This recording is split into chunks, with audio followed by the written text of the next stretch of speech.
Founded in 1865, the Association of Oldest Inhabitants of DC has maintained its longstanding commitment to preserve our city's heritage. The association has been a staunch and effective advocate for both the historic built environment and for the DC archives. And when it comes to educating the next generation about our city's history, the association has made an unequaled difference over the years. To Bill Brown, President Emeritus of the Oldest Inhabitants, special congratulations, gratitude, and affection on 20 years of outstanding leadership of the association. For that, and for the longstanding partnership and support of the Committee of 100, this award we confer as a Vision Award on the Association of Oldest Inhabitants.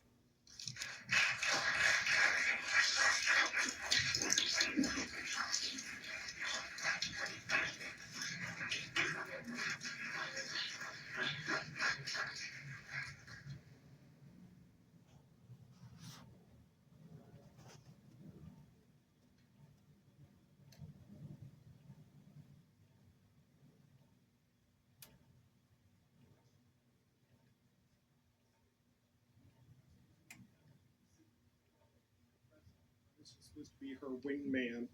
And I said, Cindy, in keeping with your occupation as a professor of history at American University, I would be remiss if I didn't say a couple of words that I think the founders of our organization would have thought 159 years ago about the Committee of 100 now celebrating their 101st anniversary. So this is a little brief, just a real snippet of a history lesson that 159 years ago, 31 prominent Washingtonians, all white gentlemen, 3 ex-mayors and all, what would they think that nearly 160 years later, their work would be recognized by the esteemed organization as the Committee of 100? That's the first thing to ponder. What would they think that one of their own, this is a little risque, would have fathered an out-of-wedlock daughter who'd marry a prominent black Washingtonian who'd establish their own AOI colored in 1912? What would they think of that? What would they have thought to learn that in 1908, their successors would welcome into their organization the last members of the Veteran Volunteer Firemen's Association, inherit their firehouse at 19th and H Street, distribute hundreds of artifacts to the Smithsonian, Navy Museum, the Historical Society, and later realize $55,000 in proceeds from the sale of that building?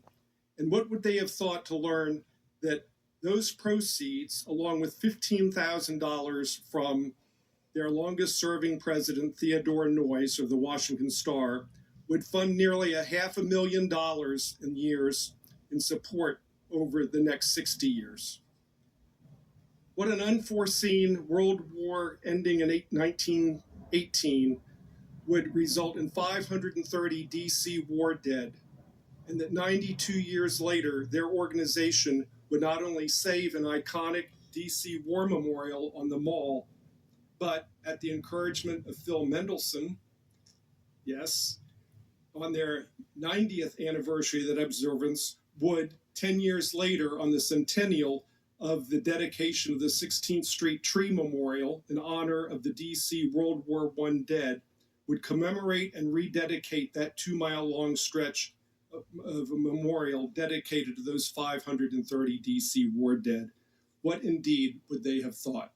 Thank you very much for the award. And thank you for the history lesson.